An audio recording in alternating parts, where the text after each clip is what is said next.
everyone, and welcome to another episode of Wife for Life. This is Michelle, your favorite marriage specialist, and today I have none other than the fun, witty, talented Kristen Harris. Welcome, Kristen. Hi. Hey, girl. Hey. So let's start off with you just telling everybody a little bit about yourself. Sure. Well, first of all, thank you so much for having me. It is a pleasure to be here. I love what you're doing here with this podcast, how you're empowering wives and marriages. So, thank you so much for having me. As Yay. she said, I am Kristen R. Harris. Don't forget the R. Don't forget the R. I am Kristen R. Harris. I wear a lot of hats. Just to put it in a nutshell, I'm currently the CEO of the Scribe Tribe Publishing Group. It is a publishing company that helps authors to write and publish their books. Our mantra, our mission, we're on a mission to help 100,000 authors to write their books. And so I may Wow. not physically touch all 100K, but if you take the information that you learned or garnered from the Scribe Tribe and you go help somebody else, then those stories will make it out into the world, right? That's So good. I am CEO of Scribe Tribe Publishing Group. I am also an author myself, 7-time author. I've Woo. written and published 7 books. And my latest was God Put Me Up on Game, the prayer journal. And so I have a God Put Me Up on Game book, a prayer journal, a podcast that is heard all over the world. I'm excited about that. So if you're into podcasts, which I know you are because you're watching this one, go find us wherever you get your podcast. God Put Me Up on Game. We haven't recorded a new season, but there's 5 seasons worth of content that you can go and catch up on so you're ready. Yes. And with that, just recently penned my first stage production, which is God Put Me Up on Game, the monologues. Wow. Super excited about that. We're taking that to stage. Oh, that's so exciting. Yes, really, really soon. So really excited about that. Other than that, I just love to read and write and just have a good time. But my most important hats that I wear, obviously, is that I'm a wife. I've been married. It'll be 19 years in July. So Woo. yes. I know I don't look over 19 myself. No. That part. But no, I've been married. We've been together. It'll be 19 years. And then we have what I call my 3-piece spicy. I have 3 daughters. Have my oldest is a freshman in college. I have a junior in high school and a 6th grader. So I got them all over the place, but just a joy to mother them and to be a wife to an amazing man. I love the 3-piece spicy. Girl, you better say that. I love it, especially when it comes to daughters. That is so accurate. And that is so very accurate. And they're all a different kind of spice. So you got your buffalo, you got your hot sauce. I love it. You got your mild. Yes, exactly. Mm-hmm. That's awesome. I have 3 daughters too, so I know all about that. Yes. So listen, when we talked, you shared an amazing initial journey, and it just made me think about one of my guests when I asked her what she would do differently. She was saying that pre-marriage, she would have spent more time working on herself. And I was like, oh my goodness, this falls in alignment with what Kristen shared as her initial spiritual journey. So girl, let's dig in. Share your initial spiritual journey with us. Well, so I got married at the tender age of 24. It may not sound young, but as I look back, I think that was pretty young. So fresh out of college, I knew that I wanted to be married. So I had just gotten out of a relationship. One of the things I did not mention when we talked originally was that I was specifically told, I had gone to church one day and this prophet told me that you need to leave that man alone. So she was basically saying, I need to get out of this relationship. She didn't know me from a can of paint. I didn't know her. Wow. And she said, God said, if you leave that man alone, he's going to send you something so much better. Mm, And so I started on this journey of really just deepening my relationship with God. And so my thoughts were that I wanted to be so lost in God that whoever this man was, he would have to find God to find me. And mm, so I wasn't going to be unequally yoked with anybody. I was going to have a man of God, even if he wasn't on, we weren't at the same spiritual level at the time. At least I know he was in pursuit of the Lord. And mm, so I really spent a couple of years. It wasn't many. Like I said, I got married at 24, but I spent maybe a year and a half to 2 years just really focusing on my relationship with God. And I didn't. I was one who was used to just kind of going from relationship to relationship. My friends joke about it all the time, like, "Girl, you never been single." And so I spent that time just kind of really focusing on us, so that when he sent somebody, and he did, he sent uh-huh, my husband, and I remember I had a list. I had a list of things that I wanted in a husband, and it was tacked on my refrigerator. And I just kind of prayed over it, and I would glance at it, of course, when I would, walk by, but I didn't like, I wasn't just worried about it, like anxious about it. I just kind of set it there, set it and forget it, prayed over it. uh-huh, And when I went back to look at this list, like this man had like checked off every single box. And I was like, wow, God, you gave me everything I wanted.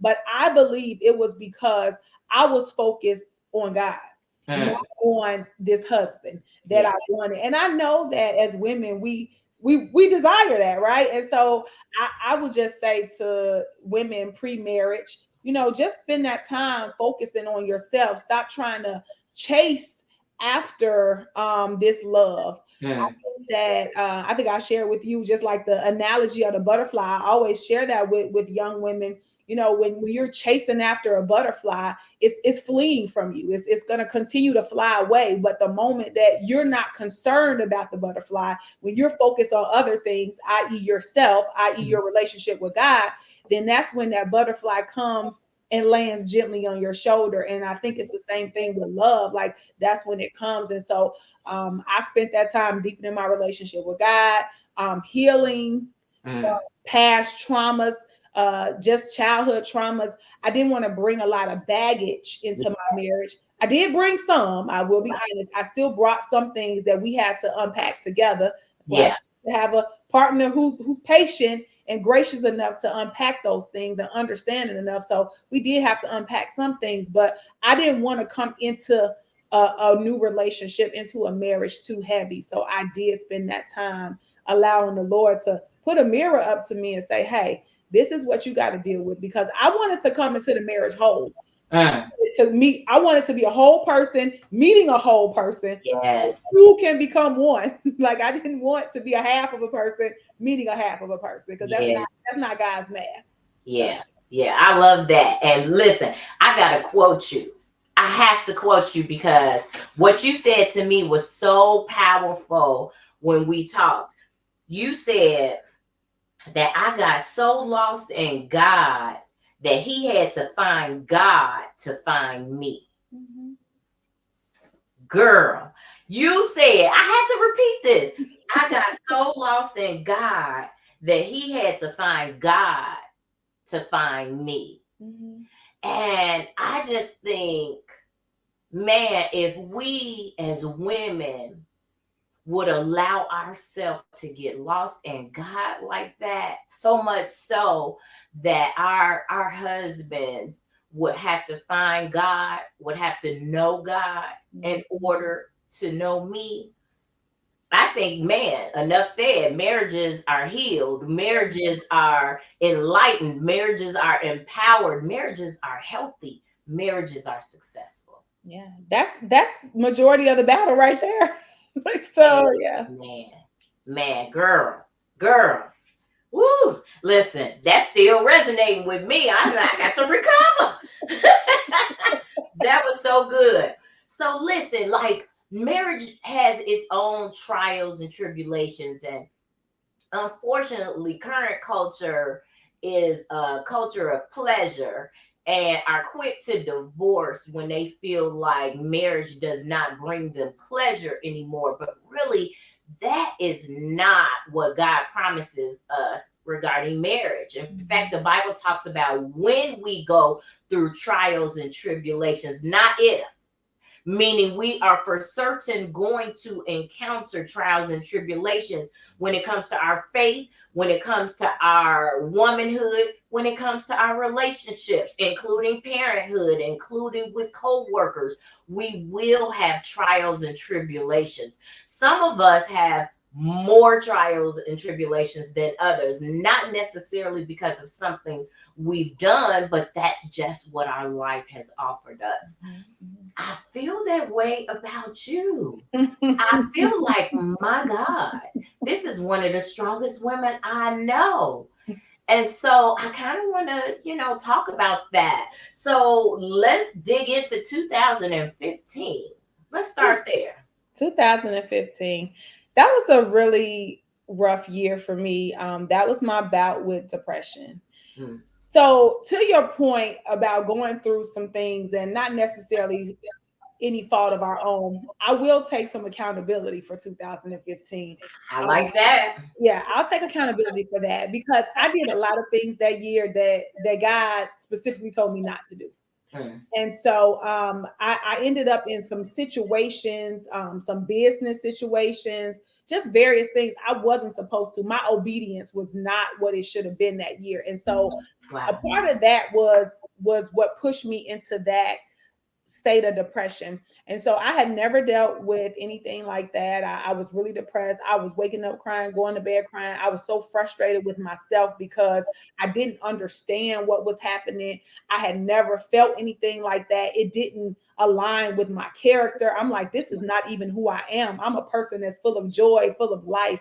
And I didn't even know what to do. I couldn't even convey in words what I was going through so that the people around me could help me. And I do Yeah. remember, since this is the Wife for Life podcast, my husband being so supportive, but also frustrated because he couldn't help me because I didn't know what I needed. I was, it was just horrible. And Yeah. so I do remember one day very specifically standing up in front of the mirror and just crying. And I'm like, God, why am I here? Like, why won't you just fix this? Yeah. And he's like, well, I'm gonna fix it, but I'm gonna use this pain right now, this valley experience. Don't try to rush it because I'm doing something in this moment, and I'm Mm. gonna use this later to help people. And he certainly has used it in the past years to help other people, but it didn't lessen how it felt for me. It didn't lessen the blow. I still was angry and frustrated and mad and depressed and sad and all these other things, but it just really taught me just the power of my own resilience, because even after that conversation, after that cry out to God, and he kind of soothed me, I felt like okay, well, at least I know you here in this valley with me, and I'll be able to Yes. get out. So I do take accountability for some of what got me there. I also feel like I was very frustrated because as a business owner, I felt like I should have been further along in my Mm. journey than I Yes, girl. was.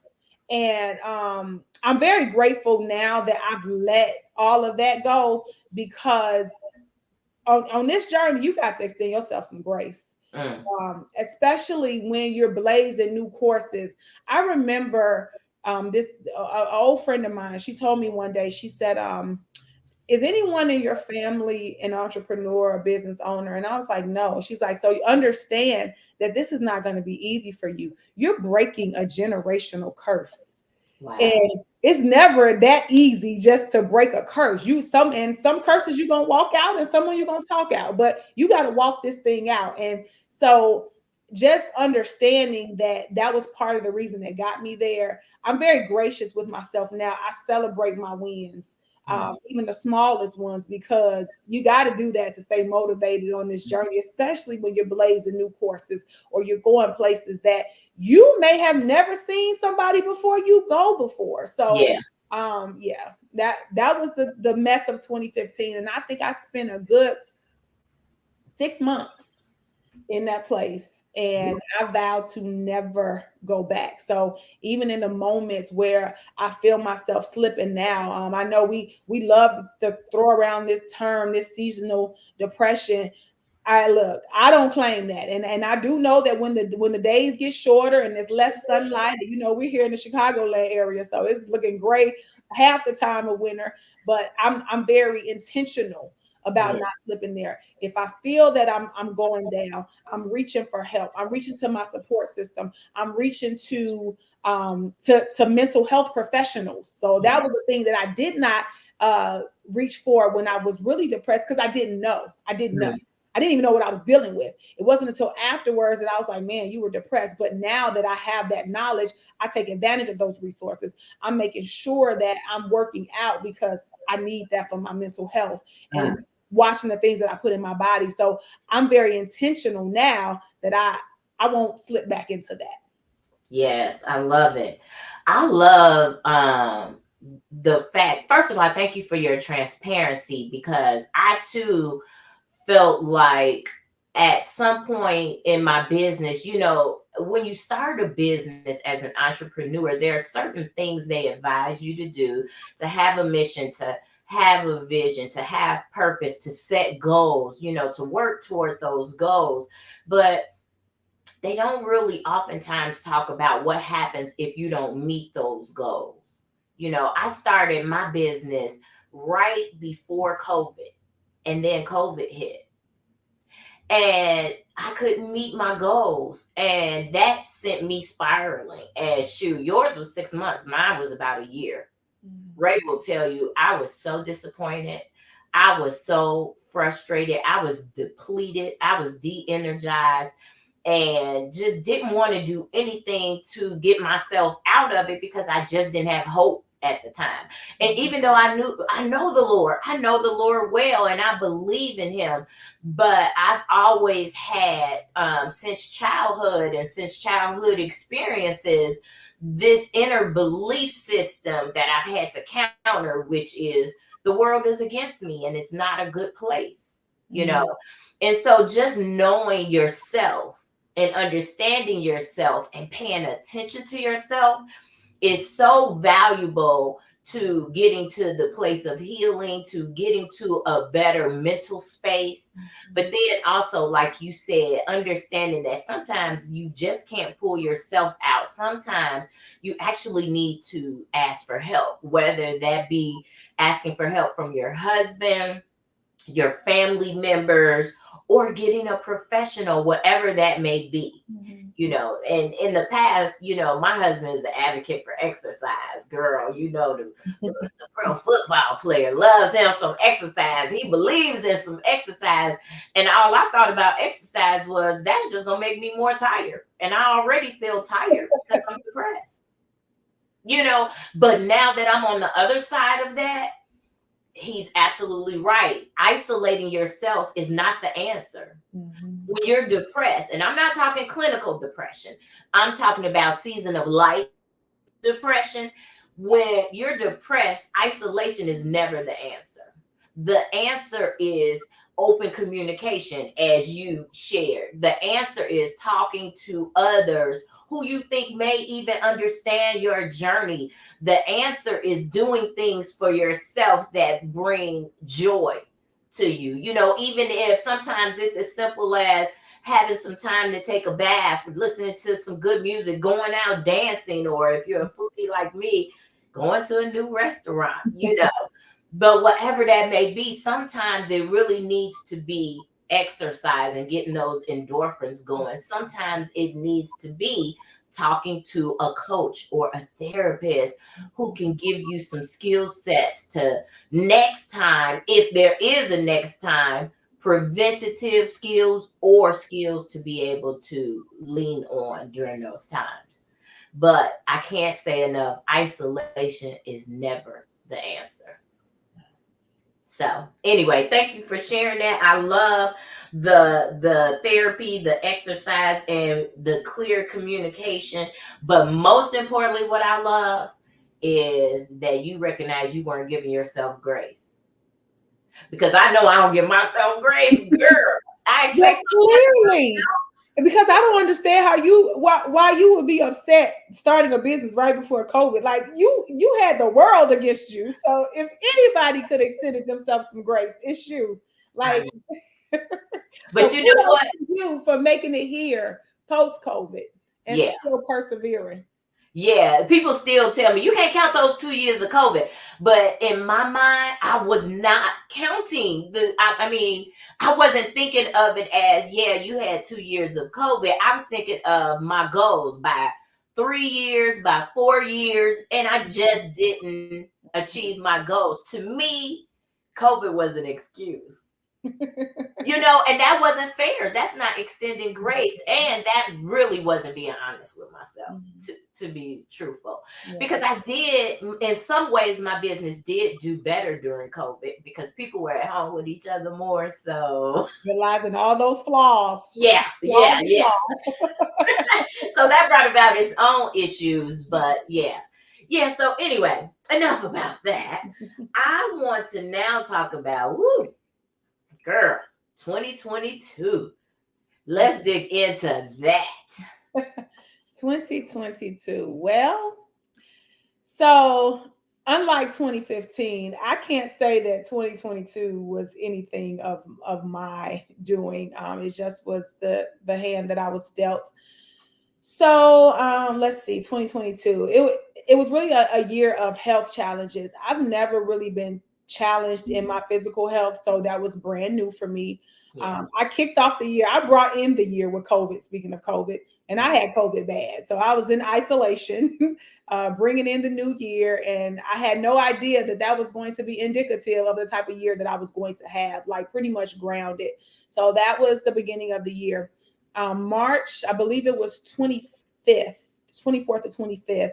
Got up, routine, middle of the night bathroom break, and still to this day don't know why, but I passed out and woke up and had a broken ankle. So I could not walk from that point, fully walk with two shoes on my feet until it was like mid July. Oh my So goodness. of course my family had to kick in. People were waiting on me hand and foot. That was very humbling for me because I'm the servant, and I do all the things. I cook, I drive people everywhere. So Yep. like my village really kicked in. Shout out to my village because I would not have made it without them. Mm. Well, that was mid July. I'm back on my feet. I'm feeling good. I'm liberated. I'm finally free because I felt like I was in locked up for all those months. And now I'm back moving, back mobile. About 2 weeks later, July 27th, I was called, and doctor told me that I was diagnosed with stage 1 breast cancer. Wow. I'm like, what? Can I catch a break, I know. please? I Serious. felt like that was my Job year. I tell everybody I was Job. It was like, and another messenger, and another Mhm. messenger, and Wow. another messenger. Because there's also some things that I don't even talk about that was happening even with my children. My daughter in March had 2 back-to-back surgeries that year. She went in, they called her back and said, hey, we got to go back in. So we were dealing with that. Oh wow. I had gotten something, it was so much. It was so many different things happening. Like I said, I felt like I was in a Job year, another messenger, another messenger. And so, anywho, I had to begin that battle of fighting breast cancer. And I remember when getting the call, I actually was on the phone with my husband. He was on his way home. And I said, oh, this is the doctor calling, because we were waiting. I had gotten a biopsy and everything. I said, this is the doctor calling. So I clicked him right into the call. And so he heard the news at the exact moment that I heard it. Mhm. And, we hung up, and I don't even think I cried at that moment because it was just such a shock for me. I'm like, what? How did we get here? And my husband said, he's like, look, I'm, I don't even know what to say to you, but I'm here for you. We're going to figure this out together. And that was that. And so in the following days, what I really respected about him was that I didn't necessarily know what I needed. Like he asked me, and I'm like, I don't know. Yeah. But he took the initiative to do his own research. So he started like researching how he could support me. Um, Mm. I was doing the research about the cancer, but he was researching how to support his wife. He was Mhm. talking to people who had husbands who had been in this journey with their wives, maybe Yeah. not specifically breast cancer, but some type of illness. How do I support my wife in this? And I just thought that was so noble of him to just go out there and figure it out. And that's why I tell people who are support systems for people who are going through things like this, we don't know what we need, okay? We Yeah. don't know. And oftentimes when you ask us, that's just another burden. It's like we want you to help us because we understand that you want to help us. That's part of helping you navigate the situation as well. But if I don't know what I need, I can't help you. And so I Mhm. appreciated that he took that burden off of me. It's not for me to figure out what you can do for me in this situation. I'm busy trying to live. Okay. Yeah. Let me fight this battle physically. And he did the support of heavy lifting, and he figured out how to navigate alongside me on his own. And I was really, really, really grateful for that. So Yeah. all praise be to God. The Lord took me on a very unconventional healing journey, and Yeah. I know it was because I was my faith was on 10,000. Like after that cancer thing, it's nothing that you can tell me that God won't do. Like I don't doubt Him in any way. So I actually was fully healed 3 months later. Wow. I did not do chemotherapy. I did not do radiation. They recommended me for 12 rounds of chemo, 5 rounds of radiation, but I just completely changed my lifestyle. I went raw, vegan for that amount of time. I upped my exercise. I was out getting my sunlight. I was resting. Rest is a weapon, y'all. Rest. I was resting. I was getting the sleep that I needed, and Mhm. I was praying and fasting. And I went in. I did have surgery. I went the day before surgery. They brought me in and they said we wanted to get some baseline imaging, Mhm. and they knew where we were starting. And they looked at me and they said, "Kristen, have you started chemo?" Because they did want me to do chemo first, and I said no, I didn't do chemo. But I knew why they were asking, because my tumor had shrank like 50%, and so How much? 50%. It was 50% Wow. smaller from when we started. And I hadn't done any treatment. So the next day I let them go in and take the rest out. And I was like, I'm not doing anything that you guys tell me to do. But that was my personal decision because I had really consulted God about it, and Mhm. we were praying about it. And even my husband, I love that even with that, he was so supportive because my family, they were like, girl, you nuts. You gonna do that chemo, you gonna do that radiation. And he's like, stop talking to her about it. You Yeah. made the decision. This is what we're going to do. And so that was October of 2022. Of course, I'm under careful and close observation, and Mhm. I've been cancer free since then. So all praises to God for that. Praise God. That is phenomenal. That's awesome. That is miraculous. That's God, you know. Yeah, it That's is. God. Man, so what a journey. What a year. And I just think about how we as women naturally are nurturers. For the Mhm. most part, most women are natural nurturers, but usually husbands are not natural nurturers. So I'm kind of wondering how did James get to that place? Did the COVID experience maybe help him through figuring out how to be there for you? Because I just remember so Ray had COVID first, Mhm. and then I think my mom caught it, and then I caught it. And so when Ray caught it, we tried to isolate him, and I was taking care of him and making sure he had food and blankets and medicine and everything he needed. But then my mom and I ended up getting it, and he was still going to work and sometimes working from home. And I just remember thinking, man, I served better. I wish I had a me. Right. Right, right. So, what was that COVID experience like for you and James? And how do you feel like that maybe cultivated the James latter in the year? Well, I'm gonna be honest, and he's probably gonna get me for saying this, but he was not doing his job at COVID. Like I had to fuss. I went off on everybody in the house. I'm like, are you guys serious? You all are sick. I am waiting on you hand and foot. Did anybody ask me? Was I hungry? I'm in here starving. I had a friend who lived in DC. She was door dashing me food. She's like, "You didn't eat today?" And so they thought I was being ridiculous, but I guess after I blew off the handle and they had a moment to really think about it, they were like, you know what, she's right.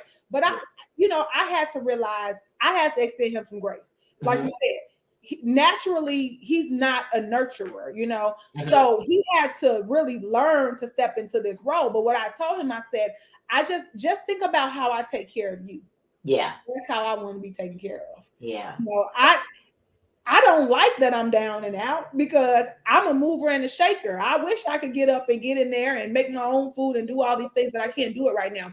But mhm. I'm grateful that we had that moment in January Yeah, because it was a precursor for what was to come when I really was going to need some assistance. Because when I broke my ankle, I was down. Like I couldn't do anything. yeah, I couldn't drive. I couldn't do anything. And so, um, man. by the time we got there, I mean, homeboy was on it. He was Johnny on the spot. So I didn't have to worry about anything. I mean, bringing me my breakfast on breakfast trays and, serving me and making sure I was good. And in the moments, like you said, because he was just like, right, he had to go to work, he still got to Yeah, go to work.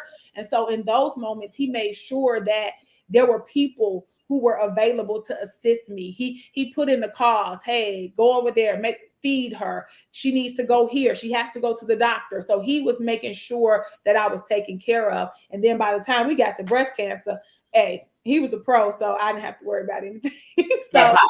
and I think that even beyond just sickness, I think as wives, we have to understand that there's some things that I don't like to use the word train because it sounds so, but that's kind of what it is. I mean, you got to teach people Yes, how to treat you, yes, including your husband. And so I even uh liken it like to my birthday and stuff.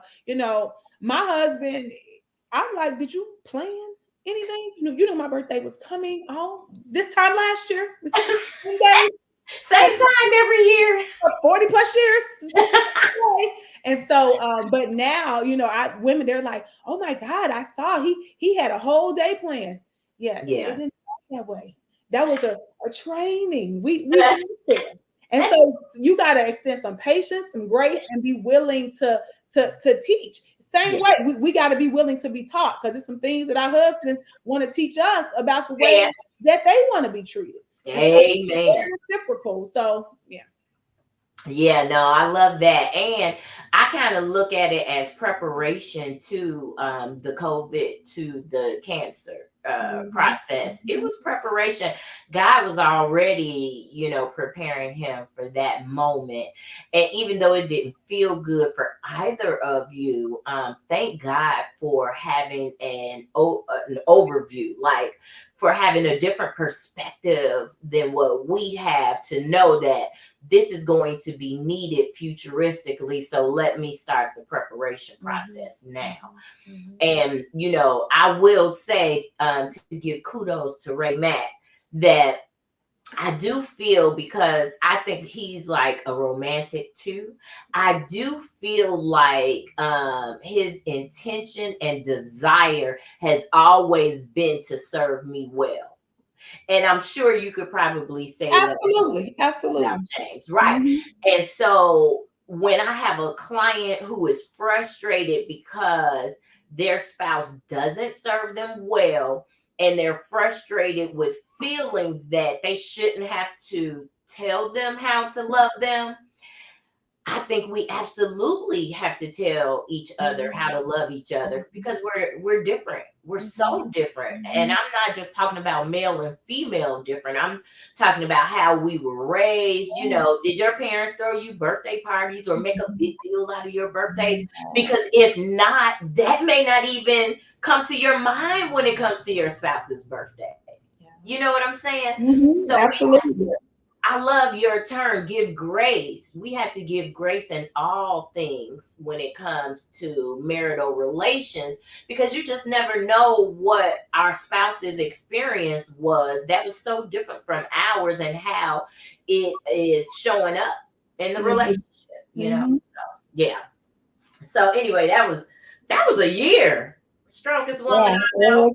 it was definitely, listen, I don't want to be the strongest woman. I'm like, listen, God, they had all those memes at the end of the year, and it was so funny because everyone was sending them to me.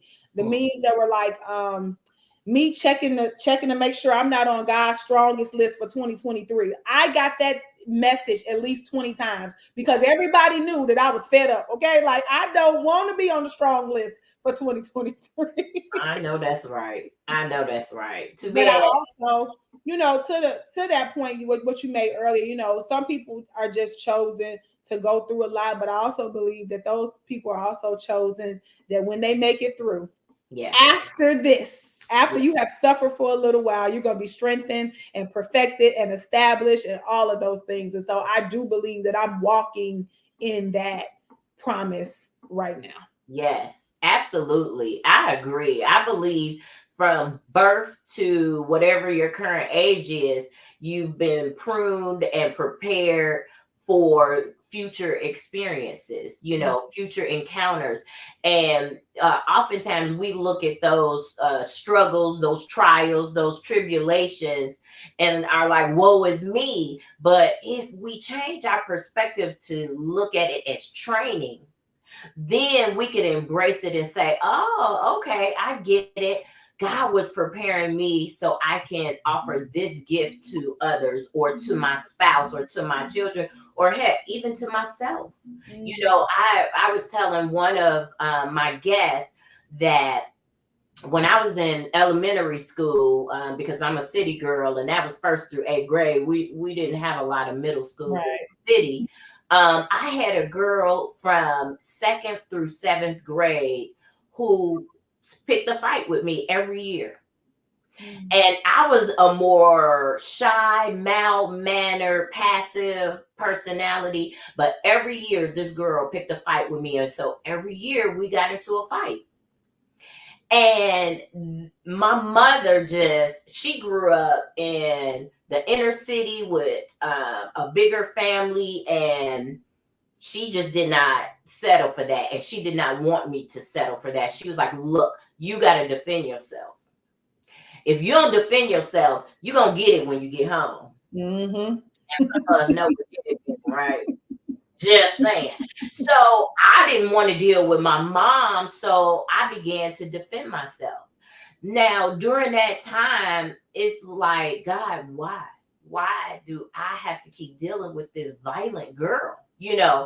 But now that I look at it, especially in the coaching profession, I recognize that in my marriage, I am not afraid of conflict. In fact, I welcome it. Mm-hmm. Whereas a lot of marriages that I coach, they have issues with conflict. In fact, they see conflict as a bad thing.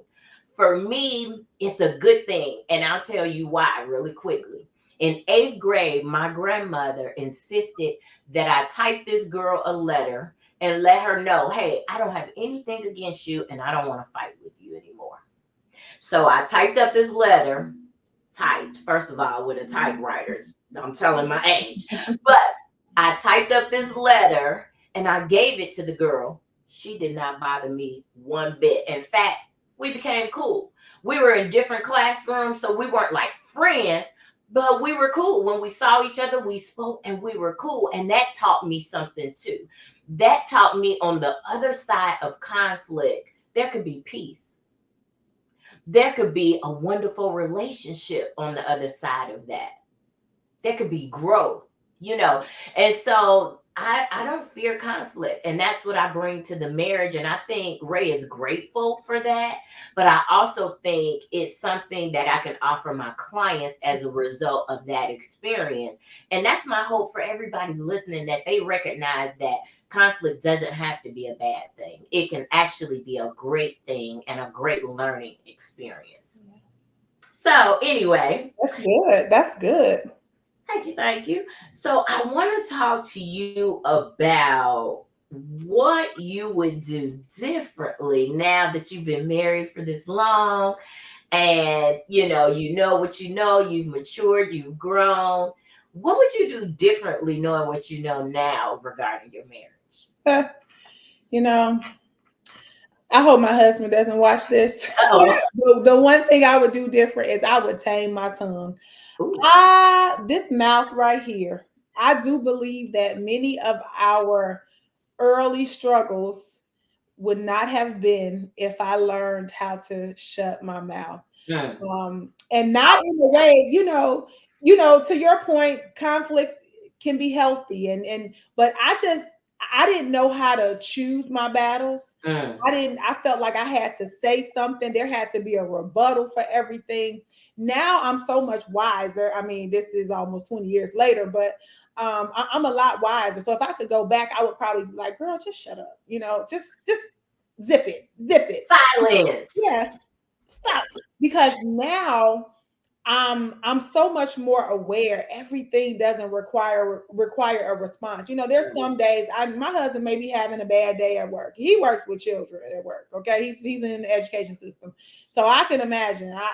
I can't imagine because I don't want any parts of that. So kudos to you educators because I don't want any parts of that.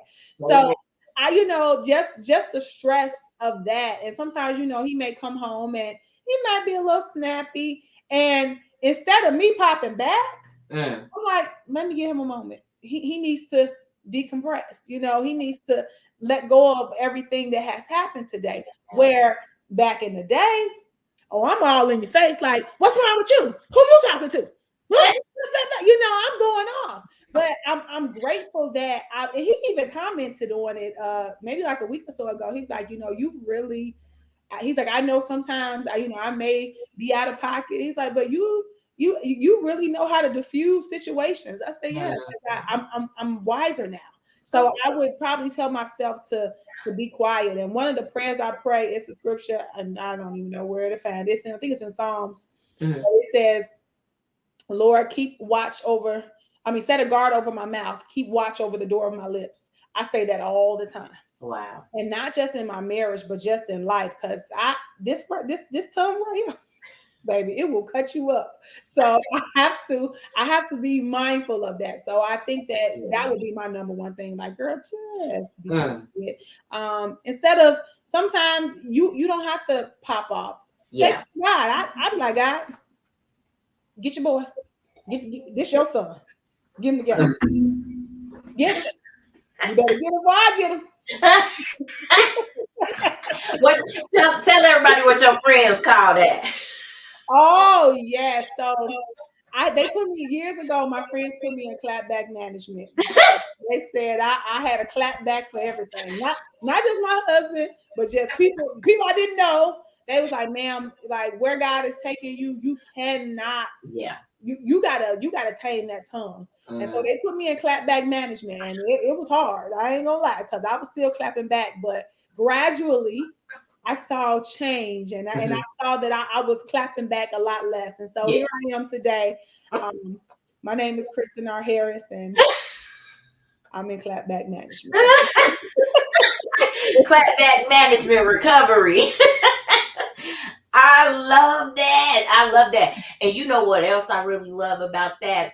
I love that you have a trusted circle of friends that can challenge you on something and you listen to them and you learn and grow from that experience. I Absolutely. love that.